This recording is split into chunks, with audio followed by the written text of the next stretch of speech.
அலைய ஆரம்பிச்சிடும். அப்பதான் நீங்க என்ன பண்ணணும்னா ஃப்ரண்ட் பிரேக் வந்து எப்பயுமே ஒரே விரல் தான், ஒரு விரல்ல ஃபெதர் டச். ஃபெதர் டச் எப்படி நீங்க இறக பிடிப்பீங்களோ அந்த மாதிரி தான் பண்ணாலே சும்மா இப்படிதான். ரொம்ப ஹைவேஸ்ல போகும்போது நம்மளுக்கு கண்ட்ரோல் கிடைக்கும். பெண்ட்ல கீழ கண்ட்ரோல் தான் நடத்தணும். புடி பிடிக்கணுமா இவ்வளவுதான். நான் இப்படிதான் பிடிச்சேன். ஒரு விரல பிடிச்சி ஓட்டுறது கொஞ்சம் கஷ்டம். ரெண்டு விரல் பிரேக்கில் ஒரு விரல பிடிச்சி ஃபர்ஸ்ட் நீங்க அப்படியே ஓட்ட பழகிட்டீங்கன்னா நார்மல் ரோட்லயே பழகி விரல பிடிக்கும் போது இந்த விரல் இங்க லாக் ஆயிட்டு இது இருக்குல்ல இதான் லாக் பண்ணிக்கலாம். அவ்வளோதான். இப்படி ஓட்டுறீங்க, பிரேக் பிடிக்கிறப்போ பேக் சைடு விட்டு பிரேக் இருக்குன்னா விட்டுறீங்க.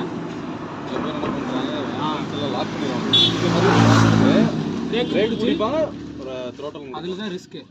ஃபெதர் டச் இவ்வளோ தான் வச்சுக்கணும். இவ்வளோதான். சும்மா லைட்டாக தான் ஃப்ரண்ட் பிரேக் வந்து ரொம்ப யூஸ் பண்ணவே கூடாது.